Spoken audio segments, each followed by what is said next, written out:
Hello friend, today we are going to discuss what you can do if police arrest you without warrant with Sri Shesh Kumar Singh advocate. He have experience of 35 years. तो sir किस circumstances में police हमें arrest कर सकती है without warrant? धारा 151 CRPC में जब शांति भंग होने की प्रबल संभावना हो, ऐसी स्थिति में पुलिस किसी को भी निरोधित कर सकती है, रोक सकती है, गिरफ्तार कर सकती है बिना वारंट के। उसे किसी वारंट की ज़रूरत नहीं है।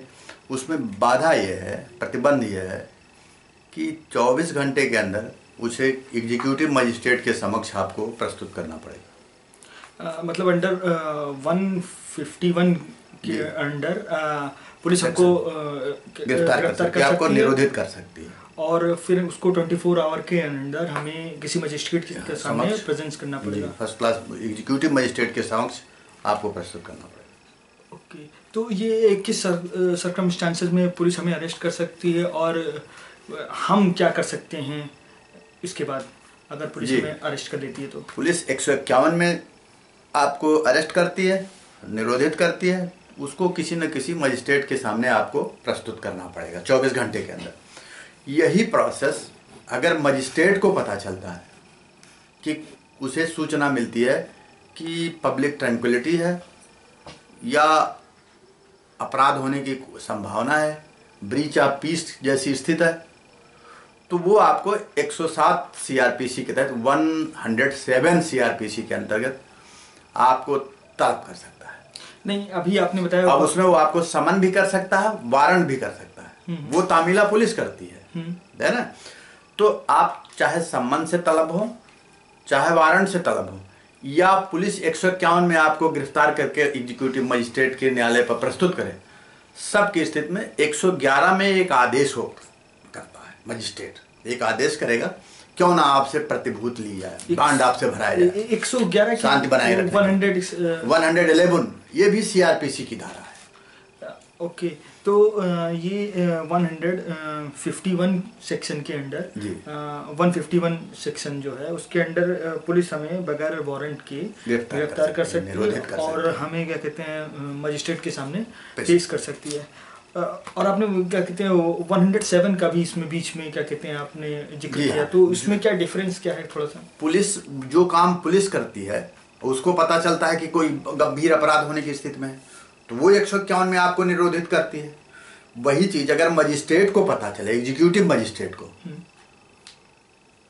तो वो आपको जरिए नोट सम्मन 113 CRPC के अंतर्गत आपको चाहे सम्मन से जरिए आपको तलब करे या वारंट जारी करके पुलिस के माध्यम से आपको निरोधित करे, तो वही प्रोसेस मजिस्ट्रेट के माध्यम से होगा जो पुलिस के माध्यम से हो रहा है। अच्छा। अब फर्क यह है कि मजिस्ट्रेट अपने क्षेत्राधिकार में जहां वो पोस्ट होगा या कहीं आप जहां उसका क्षेत्राधिकार होगा जहां तक, वहीं तक ये कार्रवाई कर सकता है।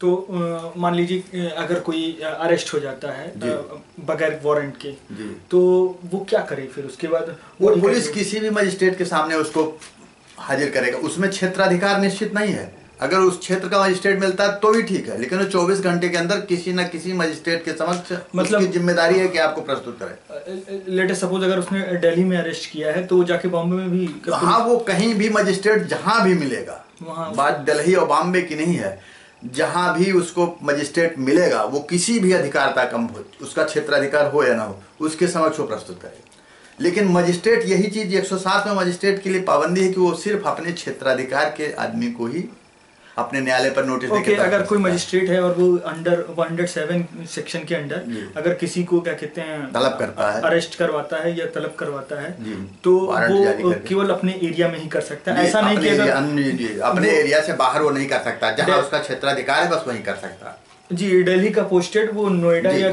किसी दूसरी सिटी में नहीं कर सकता, दूसरी सिटी में नहीं करेगा। वो सिर्फ अपने क्षेत्राधिकार के अंदर करेगा। लेकिन पुलिस भी मजिस्ट्रेट के सामने जब पेश करेगी तो एक ही प्रोसेस होगा। 111 के अंतर्गत मजिस्ट्रेट एक आर्डर आपको देगा, उस पर सिग्नेचर कराएगा कि क्यों ना आपसे प्रतिभूत ले ली जाए। ऐसा बांड ले लिया जाए कि आप ऐसी हरकत ना करें, आपके ऊपर पाबंदी लगा दे।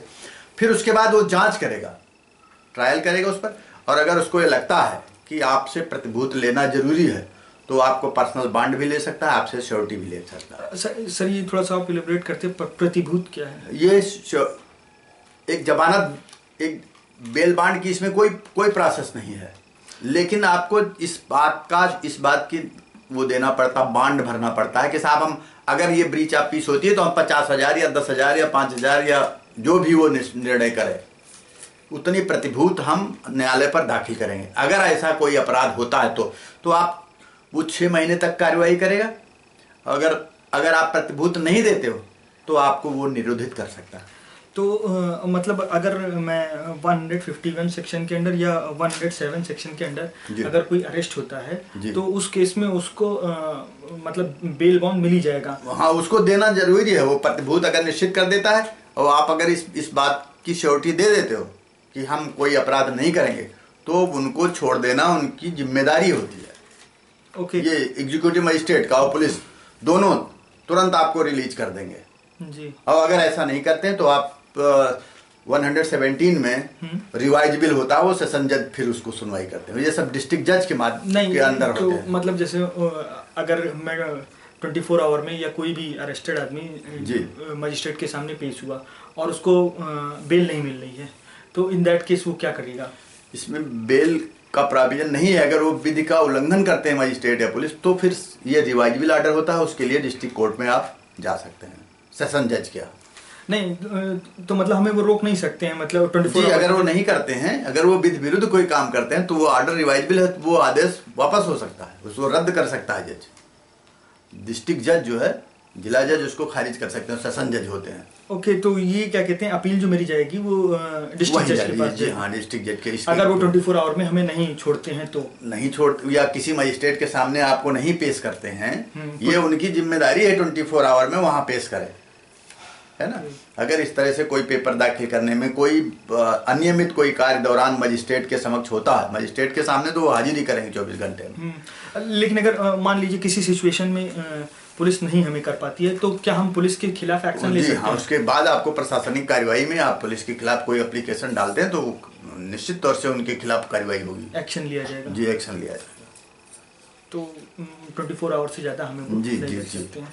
ये था टोटल क्या कहते हैं आपका, हम क्या कर सकते हैं जी। अगर पुलिस हमें बगैर वारंट के अरेस्ट करती है। जी। ठीक है, thank for your time. Thank you viewers. अपने कमेंट्स या अगर कोई क्वेश्चन हो आपका इससे रिलेटेड तो प्लीज़ कमेंट में लिखिए। और जल्दी हम लोग अपना ब्लॉग भी शुरू करने वाले हैं। Soon we going to release our blog, तो प्लीज़ सब्सक्राइब करिए और नए वीडियो के लिए। Thank you.